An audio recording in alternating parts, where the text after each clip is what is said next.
이어서 하겠습니다. 소경 바디메오의 눈을 뜨게 하신 어, 이야기를 해드릴게요.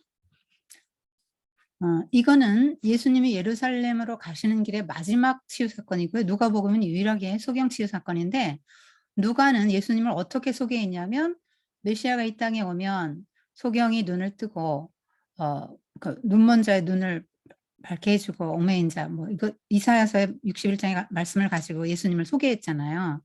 갇힌 자를 자유케 하며 얽매인 자를 풀어주고 뭐 이런 이야기를 했죠. 그래서 소경이 눈을 떴다 할 때는 메시아다라고 말하고 싶은 거예요.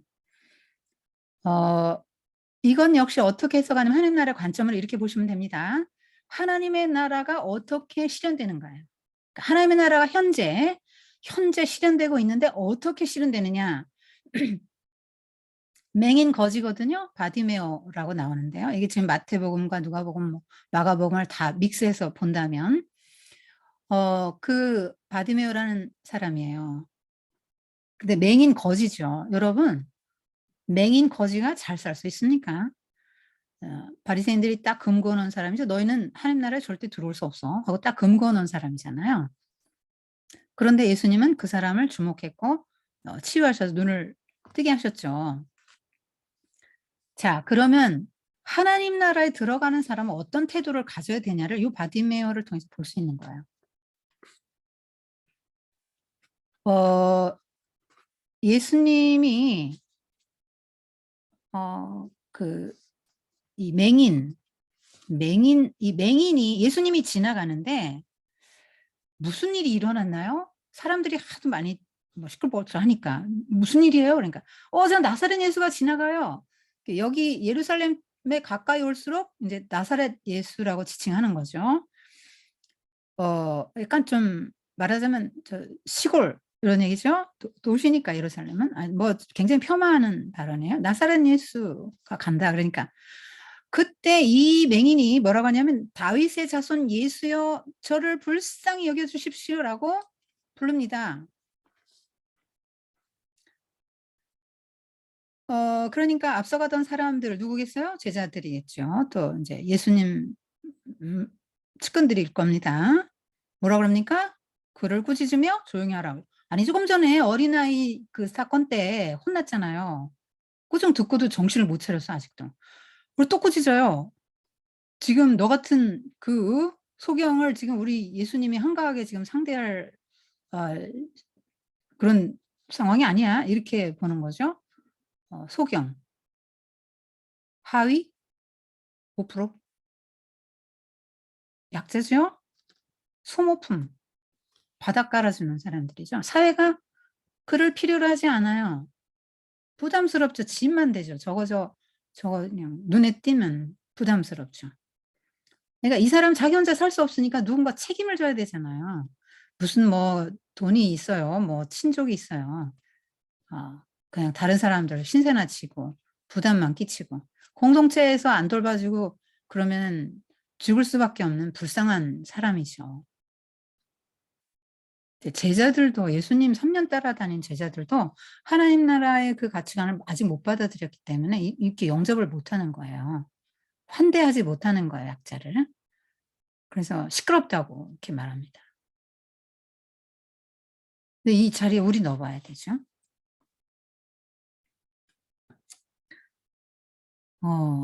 그런데 이 사람이 다윗의 자손 예수라고 부르는데요. 무리들은 나사렛 예수라고 부르잖아요. 근데 이 사람은 다윗의 자손 예수라고 부릅니다. 무슨 얘기입니까? 다윗의 자손 예수 그리스도의 세계라. 뭡니까? 메시아라는 걸 아는 거예요. 하나님의 아들이라는 걸 아는 거예요. 어떻게 알았는지 모르겠지만 예수님의 정체를 다윗의 자손이고 메시아라고 밝히는 거예요. 이 사람은 영적인 통찰력이 있는 사람이죠. 요한복음 9장에서도 날 때부터 소경된 자 점진적으로 예수님이 누군지 알아갔잖아요.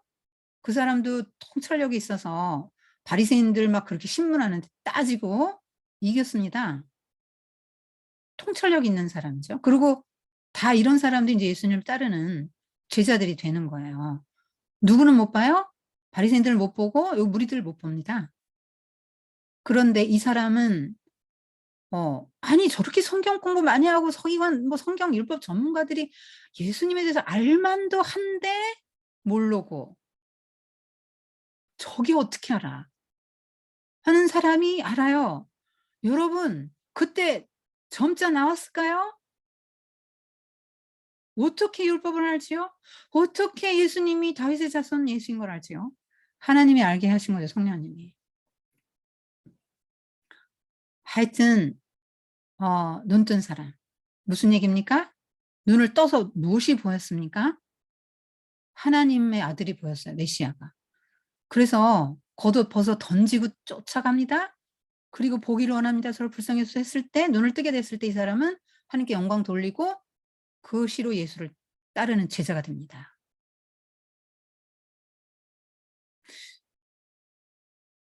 그러니까 맹인 거지는 예수님이 누군지를 다 알고 하나님의 나라의 원리를 알았어요. '아 예수님은 약자를 하나님 나라로 초대하는 분이야.'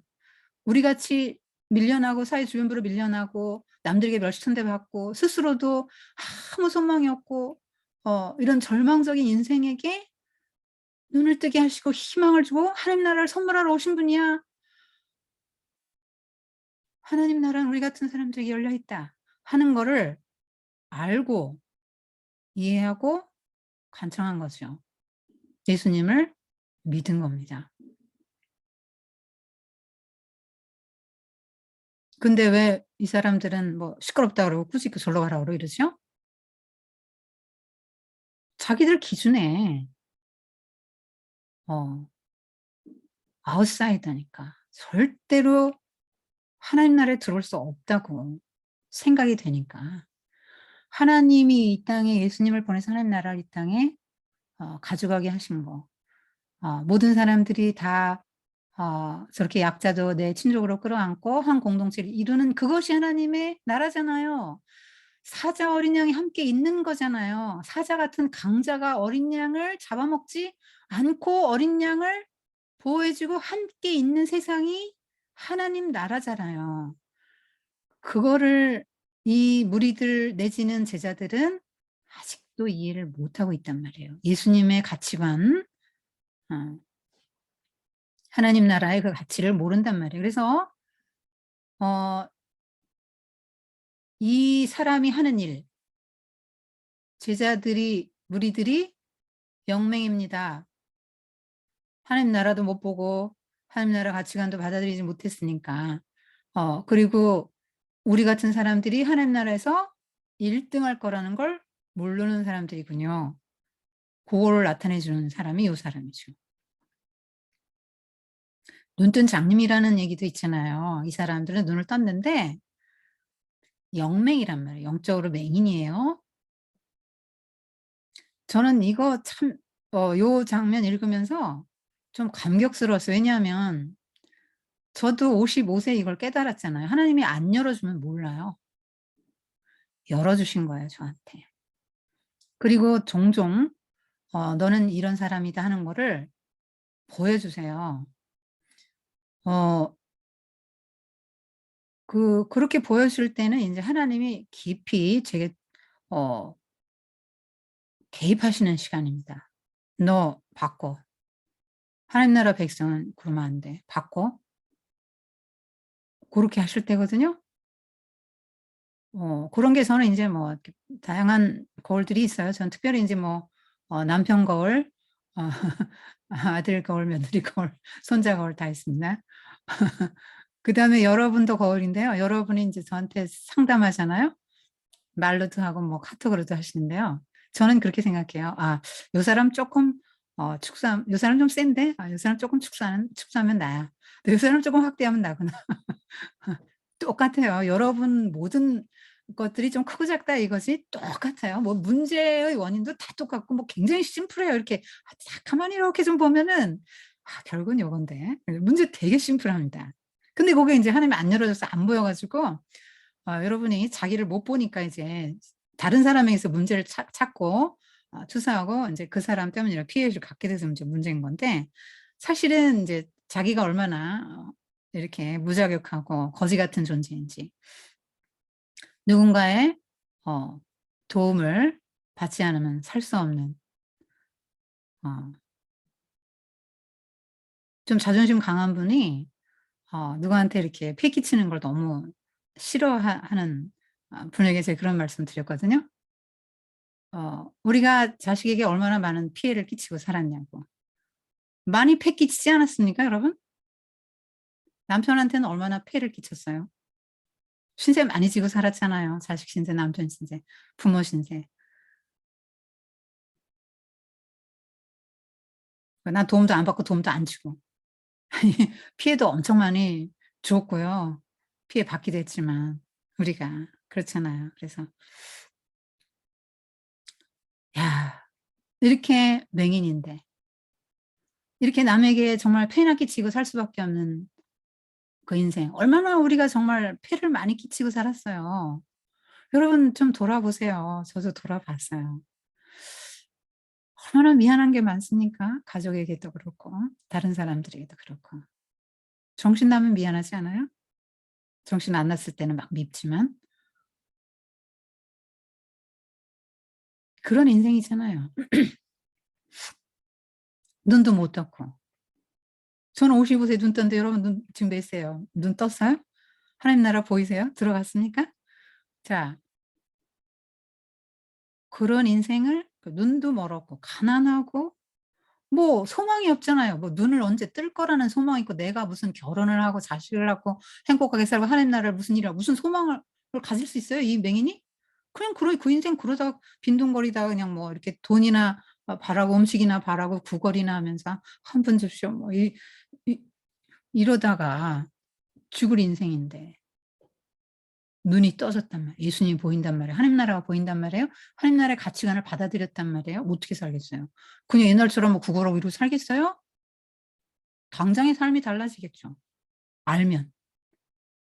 하나님 나라의 영광을 알면 부자 관원도 그렇게 돌아가지 않았을 거예요.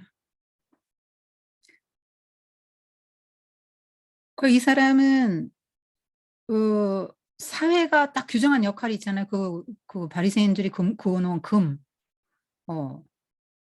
니들은 안 돼 하는데 그거 기준에 안 맞춰서 살려고 하지 않았어요.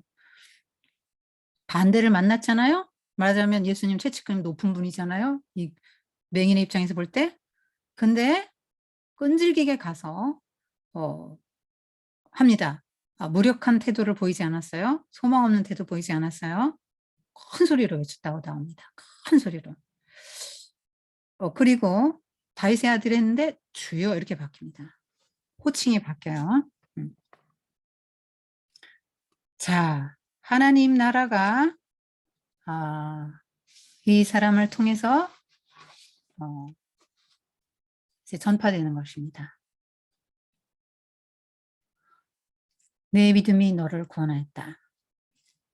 그래서 믿음이 굉장히 중요한 것 같아요.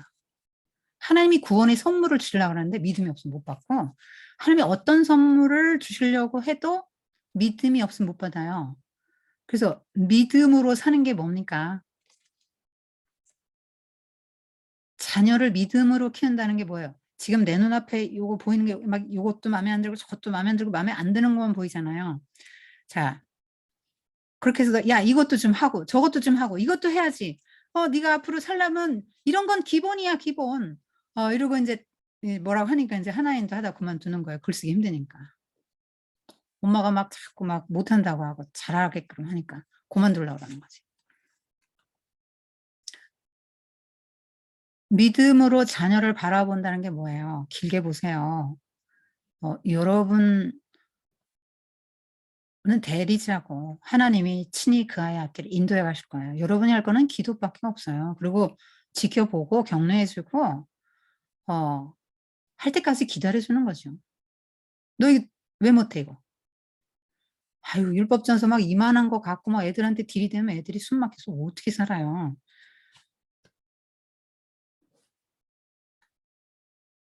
좀 믿음으로 사는 게 뭔가 하나님께 이제 맡겨야죠. 그 자녀를 통해서 큰 영광을 받으실 그 하나님의 그 선하심을 보고 맡기고 길게 보세요. 너무 힘들게 아이들을 그렇게 하지 마세요. 세상의 거를 갖추기 위해서 그렇게 막 힘들게 하시면서 또 하나이는 그만두면 그래 그만둬." 이렇게 하시면 성경 공부는 그래 "아이 그래 네 의견을 존중해야지." 사춘기 아이라 존중하지 않을 수가 없어요. 존중하십시오 여러분. 음.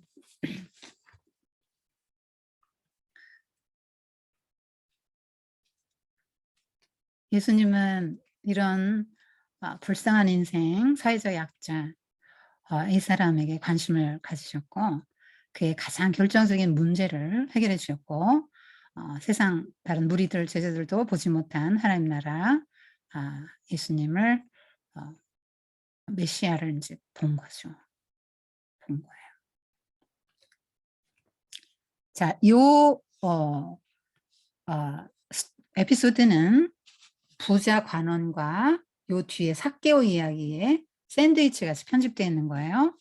뭡니까? 구원과 영생을 얻는 거, 구원 얻는 거, 하나님 나라 들어가는 거. 요게 지금 공통된 주요 단어고요. 같은 주제입니다.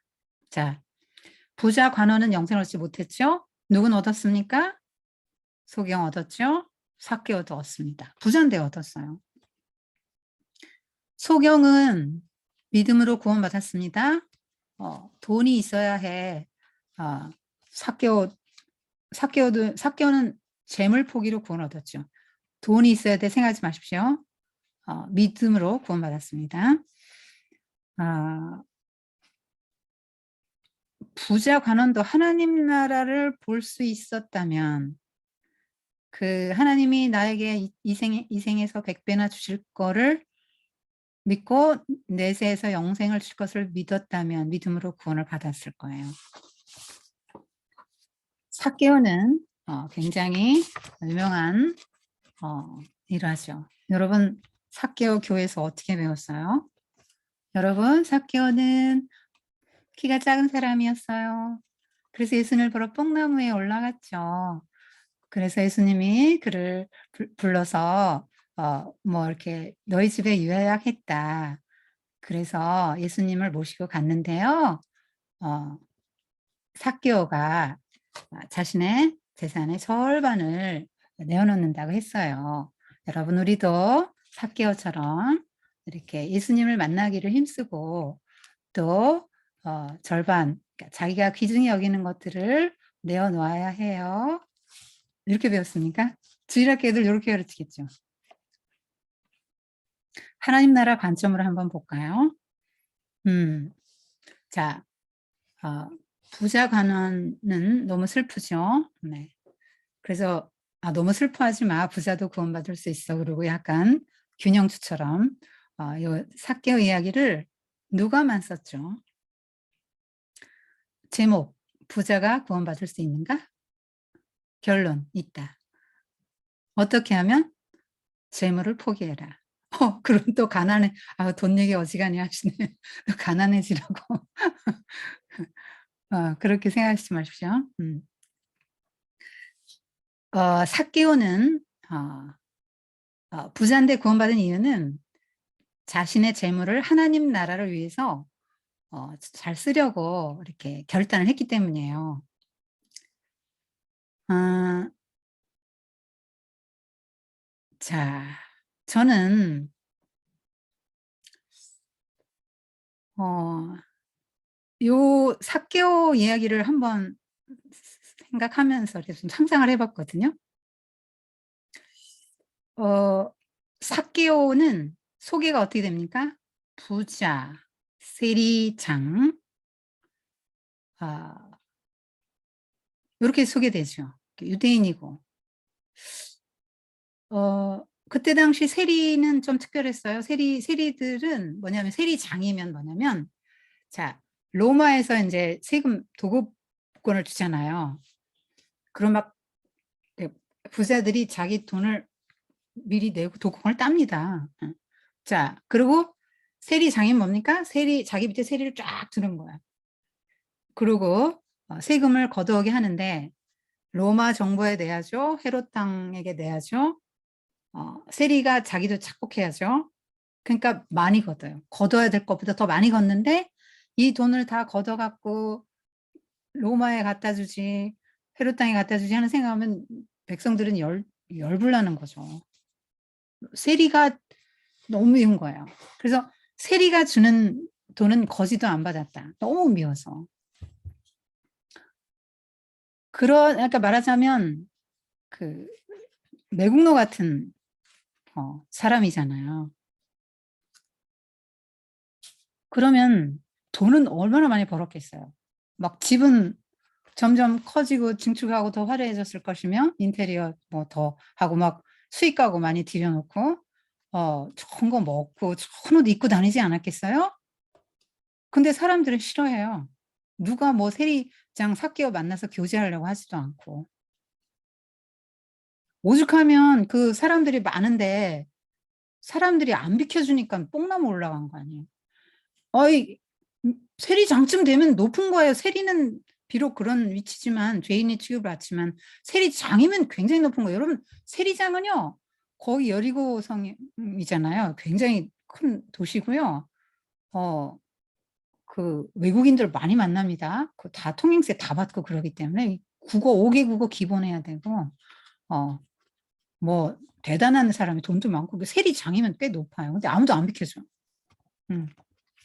키 작은 게 문제가 아니고 안 비켜주는 게 그러니까 아무도 좋아하지 않아요. 아무도 좋아하지 않아요. 그 아내는 밖에 나가면 대접 받았겠어요? 그 집 자식들은 학교 가면 대접 받았을까요? 왕따 당했을 거예요. 너무너무 돈은 많았지만 슬프고 외롭고 삶이 재미난 게 하나도 없는 그런 사람입니다. 삭개오. 아무도 부러워하지 않아요. 그렇게 잘 사는데. 삭개오 이름이 순수하다, 의롭다 이런 뜻인데 이름값을 못하다가 나중에는 이름값을 하게 됩니다. 부모가 이름 지어주는 거 아니에요? 기대가 있었겠죠? 삭개오는 부모님의 기대에도 이제 만족을 못 시켜주는 죄인입니다. 그의 이제 별명은 죄인이죠. 어, 굉장히 이제 소외된 사람인데 그 내면의 고통을 주님은 이제 보셨죠. 주님은 다 보시는 분이세요. 여러분의 마음의 아픔과 힘든 거 다 보십니다. 그리고 만나주세요. 삭개오는 예수님이 도대체 누구지? 소문에 듣자니 세리도 만나주고 같이 밥도 먹고 제자로도 삼았다던데 마태. 도대체 예수는 어떤 분이지? 궁금했어요. 그래서 알기 원하고 보기 원했다. 근데 예수님을 보고 싶은데 못 봐요. 왜? 아무도 안 비켜줘. 내가 예수님을 볼 특권을 너 같은 세리한테 내가 양보를 하겠냐? 더 막아, 더 막아. 넌 안 돼, 넌 안 돼. 이렇게 이제 아무도 정말 그가 높은 지위의 사람이고 존경받는 사람이라면 기침 한 번만 하면 다 비켜줄 거 아니야? 아무리 군중이 많았던. 안 비켜줍니다. 장애죠. 장애를 만났는데 올라갑니다. 네, 수직적 그 상향적 이미지죠. 네, 올라갑니다. 자, 그는 위축돼 있던 사람, 키가 작다. 키가 작았다가 아니고 이제 작은 사람으로 나온 거예요. 근데 뭐가 작냐? 이게 사회적으로 봐서 이제 소자일 수도 있고요. 세리 죄인이니까. 소자일 수도 있고 키가 또 작을 수도 있는데 뭐 그거 어떻든지 간에 하여튼 대접받지 못했고 다른 사람과 어깨를 견주거나 다른 사람보다 위에 있는 그 세리장으로서 적절한 대접을 못 받는 그런 사람이죠. 근데 예수님이 예수님을 보고 있는 삭개오를 보시고 부르십니다. 삭개오야 내려와라. 내가 오늘 이 집에 묵어야 되겠다. 나는 너 같은 세리에게 환대를 받으러 왔다. 너 같은 세리의 환대를 받고 너 같은 세리들을 하나님 나라로 초청해서 하나님 나라를 이 땅에 세우러 그런 사명을 갖고 왔어. 삭개오야 내려와. 오늘 너희 집에 가서 같이 밥 먹자. 그래서 인제 식사하시고 주무시는 거예요.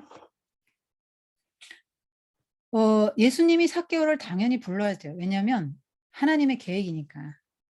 죄인들을 구원하시고 이른 양을 구원하시고 죄인들을 구원하시고 이 땅에 하나님 나라를 세우는 게 예수님의 사명이고 하나님의 계획이고 하나님의 목적이고 하나님의 뜻이니까 순종해야죠.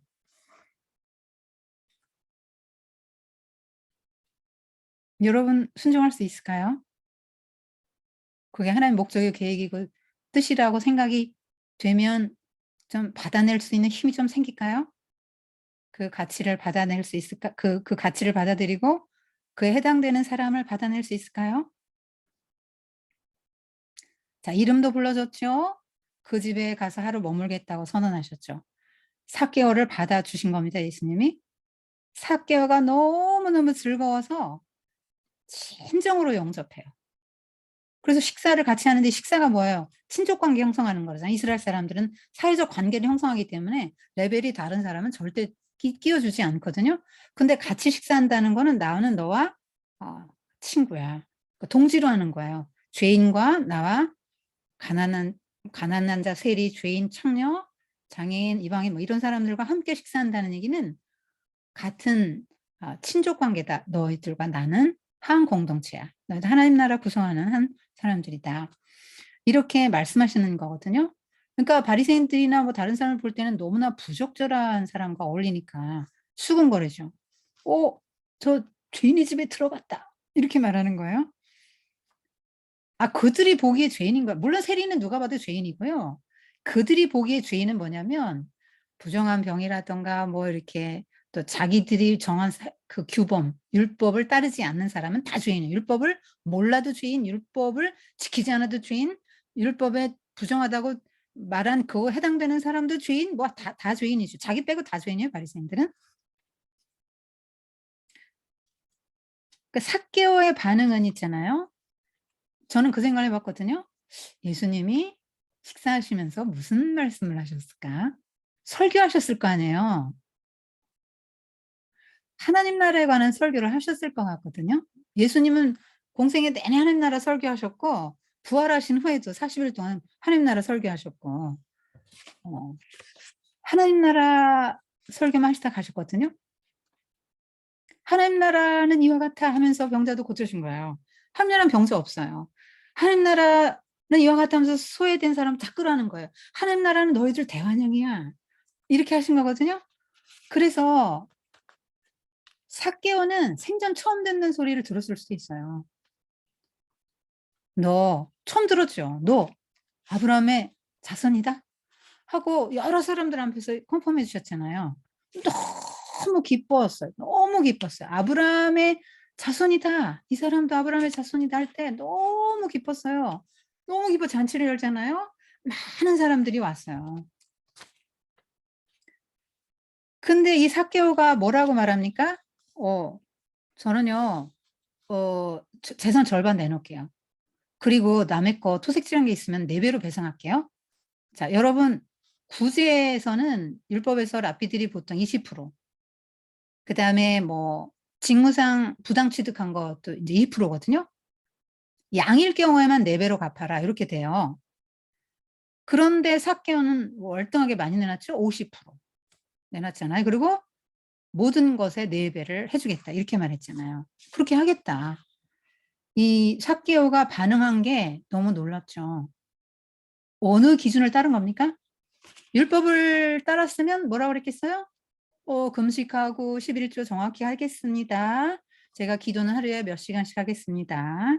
구제는 어떻게 할게요. 요렇게 했겠죠. 율법을 다 지키겠습니다. 이렇게 했겠죠. 그렇게 안 했다니까요. 하나님의 나라의 가치에 대해 잘 들었어요. 하나님 나라 가치를 받아들였단 말이에요. 그래서 하나님 나라는 어 이런 공동체구나. 그래서 나 같은 부자는 내놔야 되는 거네. 뭐 가지고 내놓지 뭐. 영생이 더 좋은데 내놓지. 그렇게 된 거예요. "나 영생 얻을래. 나 하나님 나라에 들어갈 거야." 그러고 인제 결단한 거예요. 그래서 어떻게 살았을까요? 가족이 행복했었을 것 같아요. 그죠 일단. 아이, 그 부인이나 애들도 밖에서 왕따 당했을 거 아니에요. 근데 4개월가 이제 새 사람이 됐어요. 사람들에게 존경받는 사람이 될 거 아니에요, 이제는. 50% 구제하는 사람이 어디 있습니까? 쉽지 않아요. 이렇게 부자가 가난한 사람 할 수 있어요. 부자는 못합니다. 그리고 얼마나 행복했을까요? 기쁘죠.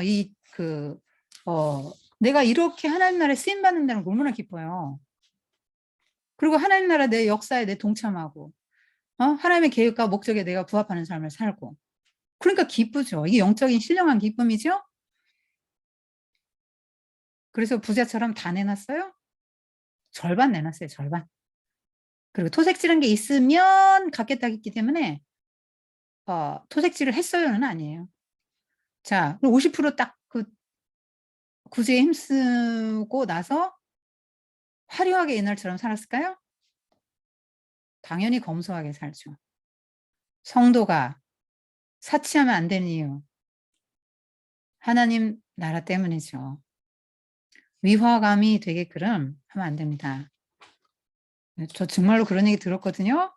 강남에서 구역 예배 끝나고 국장 예배 끝나고 간대요. 어디를 가느냐? 평소엔 문도 안 열고 VVIP에게만 여는 식당이 있답니다.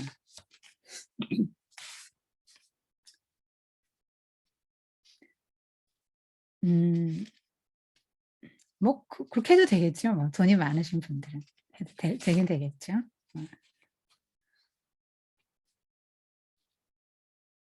그래, 뭘 많이 가져도 안 행복했던 삭개오는 오히려 내어주면서 행복했고, 그죠? 지금까지 돈만 끌어모으려고 했는데 이제는 손을 펴는 사람이 됐고요. 예수님 만나고 나서 하나님 나라 가치관을 받아들이고 나서 확 변한 거예요. 그래서 우리 인생이 뭘 가졌냐는 중요하지 않아요. 예수님과 함께 하느냐, 내 안에 하나님 나라가 이루어졌냐. 근데 하나님 나라는 이루어져 가고 확장돼 가는 거예요. 그래서 내가 예수님을 영접하잖아요. 그럼 예수님이 나의 왕이에요. 예수님의 가치관을 갖고 살아요. 단번에 되지 않아요. 왜냐하면 옛자가 있기 때문에. 옛자는 예수님이 십자가에 죽을 때 같이 죽었는데 이게 힘을 얻어요. 그래서 자꾸 옛자가 나올 때 이제 우리가 영적으로 퇴임합니다. 근데 이제 이런 걸 자꾸 이기고 극복하고 성령의 도움을 하다 보면 내 안에 하나님 나라가 이렇게 넓어져서 그 누구도 받아내지 못했던 사람이 가족도 끌어안고 사회적 약자도 끌어안고 그 사람도 용납할 수 있고 뭐 그럴 수도 있지 뭘. 뭐 그래. 그럴 수도 있지. 하고 받아낼 수 있는 힘들이 생겨요. 저는 그런 생각을 하거든요. 아, 받아내는 힘이 그 사람의 능력이고 하나님 나라의 능력이고 하나님 나라의 가치관을 깊이 받아들인 사람은 정말 약자라고 무시하지 않고 받아낼 수 있겠구나. 여러분 여기 약자가 여러분 자녀나 남편일 수 있어요. 교회에 그 속썩이는 구역식구일 수 있습니다. 자, 이 삭개오도 통찰력 있는 인물, 소경과 날 때부터 소경되었던 사람 요한복음 9장에 그리고 바디메오 그다음에 요 삭개오도 통찰력이 있어요. 하나님 나라가 뭐고 예수님이 하시는 일은 뭐고 하나님 목적과 계획은 뭐고 그래서 하나님 나라 백성을 어떻게 살아야 되고 요거 통찰을 한 거죠. 저도 55세에 그 통찰이 딱 왔습니다. 하나님 나라 강의 시리즈 설교를 쭉 들으면서 화정부 목사님 설교를 들었는데 14편이었어요. 그 14편의 설교가 이제 제 삶을 바꿨는데 하나님의 나라라는 게 있네. 그러면 어떻게 살아야 되지? 교회는 뭐고 성도는 뭐다. 이게 한 큐에 쫙 깨지더라고요. 아니 왜 교회에서는 하나님 나라를 안 가르쳐 주지? 이게 교회에 가서 기도하고 이게 샤머니즘이 어떤 겁니까?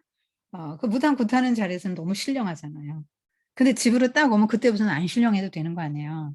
그러니까 이원화가 되는 거죠. 근데 하나님의 나라 백성이 딱 내가 그 인식이 딱 쓰잖아요. 개념이 쓰잖아요. 그러면 함부로 살 수가 없게 되더라고요. 물론 잘못도 하죠. 죄도 져요. 그런데 바로 돌이킵니다. 왜냐하면 내가 하나님의 그 은총과 축복 가운데서 살아야 되기 때문에 하나님이 내 왕인데 인제 내가 죄 짓고 잘못할 때는 인제 내가 왕일 때 그렇게 내 감정과 또 내 육신의 욕망을 따라 살 때 죄 짓는 거 아니에요. 내 발을 바꿔야죠. 그러면 이제 제정신 돼요. 주님께 순종하게 되는 겁니다. 그래서 이 진짜 회개란 무엇이다라는 걸 확실하게 보여준 남자 삭개오. 그래서 2000년 동안 이 이름이 너무나 고결하게 우리에게 전해져 오는 거예요. 그래서 이 사람도 아브라함의 자손이라고 컨펌해 줬잖아요. 너희들 삭개오 딸 시키지 마. 아브라함의 자손이야. 예수님이 옆에 딱 이렇게 길을 세워준 거예요. 이 아브라함의 자손이라는 말이 이스라엘 백성들인 최고가 넌 아브라함 자손이 아니야가 최악의 말이에요. 그래서 삭개오 아브라함 우리 가족이야. 너희들 가족이다. 그래서 민족 반역자급 죄인을 예수님이 이렇게 영생을 누리는 자 하나님 나라로 초대했습니다. 너무나 아름다운 이름이죠. 삭개오. 자기 이름값 했습니다. 이제는 정말 고귀한 인생이 됐어요. 하여튼 우리도 하나님 나라의 가치에 대해서 깊이 묵상하고 그걸 얼마나 내가 받아들이느냐에 따라서 우리 세계관과 가치관이 변하고 그 세계관과 가치관을 따라서 여러분의 삶이 변해요. 네, 분명히 변합니다.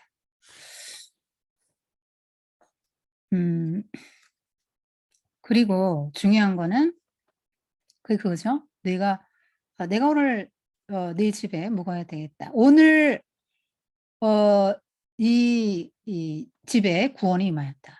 예수님이 이렇게 선포하시잖아요. 구원받았다는 게 영생을 얻었다는 거라 그랬잖아요. 거듭났다는 거고 세계관이 바뀐 거예요. 주인이 바뀐 거고. 자, 오늘 이 집에 구원이 임하였다. 그럼 구원이 영생이 언제 임합니까? 오늘. 내가 예수님을 영접하고 예수님이 그렇게 말씀하시고 설파하시는 하나님 나라의 가치관과 세계관을 내가 받아들이고 내가 이대로 살겠습니다. 나는 이걸 받아들이고 동의합니다. 저들도 나의 친족의 일원으로 받아들이겠습니다. 내게 줄 것이 있다면 주겠습니다. 돈만이 아니고 뭐든지 들어갈 수 있는 거라 그랬잖아요. 그렇게 마음을 딱 먹고 결심한 사람에게 구원이 임하고 영생으로 들어간 거예요. 이미 하나님 나라를 살고 있단 말이에요. 새 생명을 얻었단 말이에요. 옛자는 죽고. 그래서 그렇게 이 한 생을 살다가 죽으면 진짜로 하나님 나라 들어가는 거예요. 예수님을 평생에 안 믿다가 죽기 직전에 겁나가지고 나 예수 믿어 이러고 죽는다고 해서 구원받는 게 아니에요. 이 땅에서부터 영생은 시작되는 겁니다. 그래서 영원한 생명이 오래 사는 개념이 아니에요.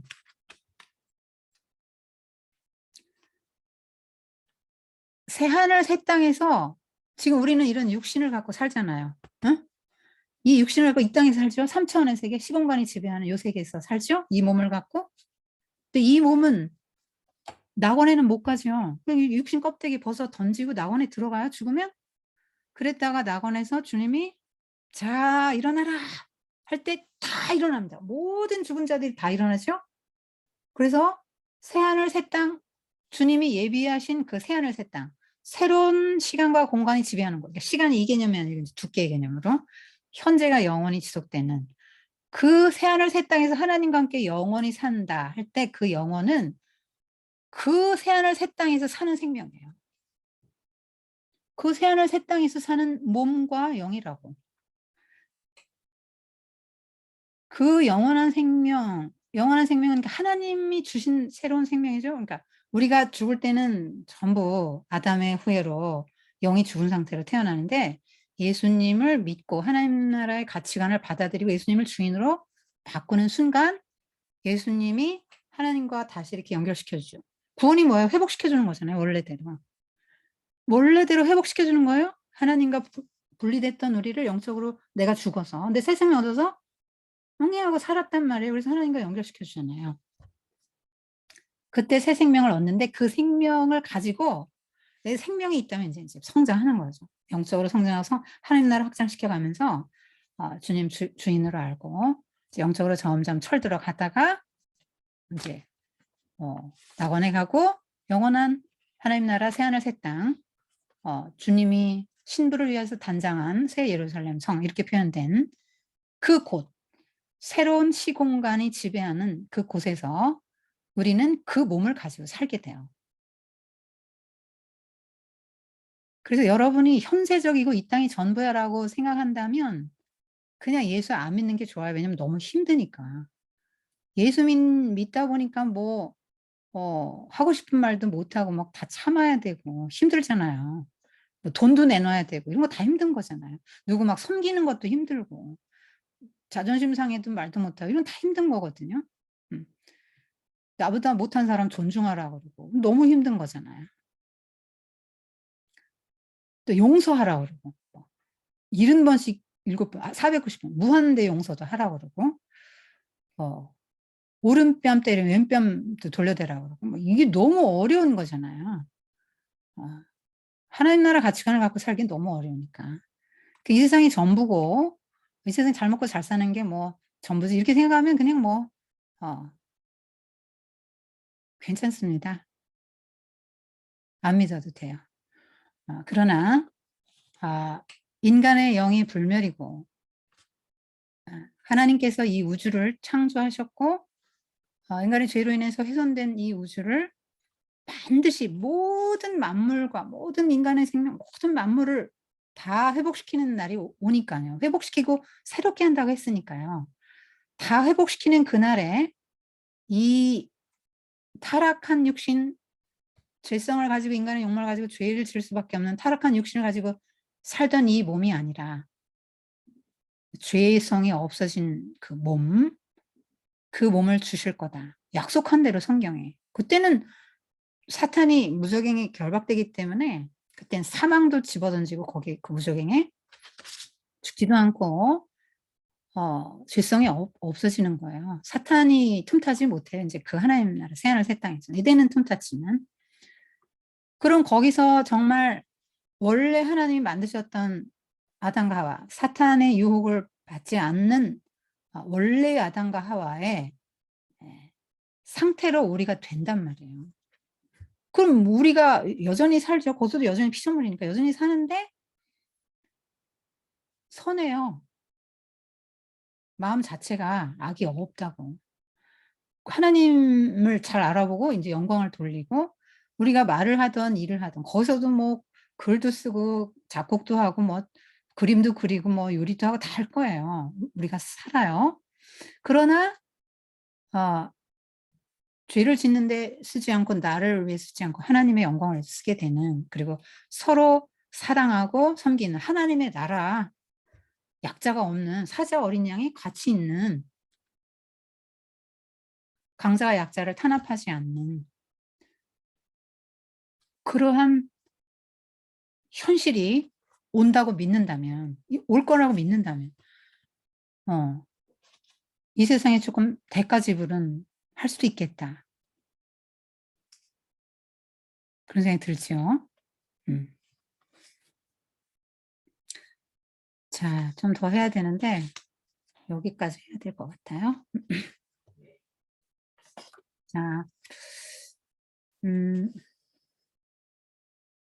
세계관 문제요 가치관 문제예요. 그래서 동의는 하고 뭐 좋죠 뭐. 맞아요. 동의는 해요. 근데 사교육처럼 딱 결단하고 이렇게 하기는 좀 어렵죠. 그런데 예수님이 끊임없이 요구하시는 게 뭐예요? 회개의 열매잖아요. 그래서 뭔가는 변화된 삶, 변화된 마음, 성품. 제가 캐릭터를 빌딩해 가라고 했잖아요. 고게 인제 가장 중요한 열매죠. 바뀌는 거예요. 가치관을 받아들이면 캐릭터가 바뀌어요. 자 기도하겠습니다. 주님 하나님의 나라에 누가 들어갈 수 있는가? 또 누가 들어갈 수 없는가? 하늘 나라는 무엇이며 또 언제 누구에게 임하는가? 오늘 그런 것들을 배웠는데 어 우리가 예수님이 이 땅에 오셔서 그렇게 힘을 다해서 전파하셨던 하나님의 나라, 그것이 하나님의 원대한 계획이고 하나님 나라가 이 땅에 서고 모든 만물이 회복되는 것이 구원받는 것이 하나님의 계획이고 목적이기 때문에 예수님도 그렇게 사셨고 예루살렘으로 올라가시는 길에 제자들을 끊임없이 그렇게 하나님 나라의 가치관을 갖도록 교육하셨고 오늘날 또 우리에게도 그렇게 하시는 줄 믿어요. 그 주님의 음성을 들을 수 있게 하시고 받아들일 수 있게 하시고 하나님 나라 가치관으로 우리를 재사회화해서 이 사회가 하나님 나라가 우리로 인해서 확장될 수 있도록 축복해 주세요. 예수님의 이름으로 감사하며 기도드렸습니다. 여기까지 하겠습니다.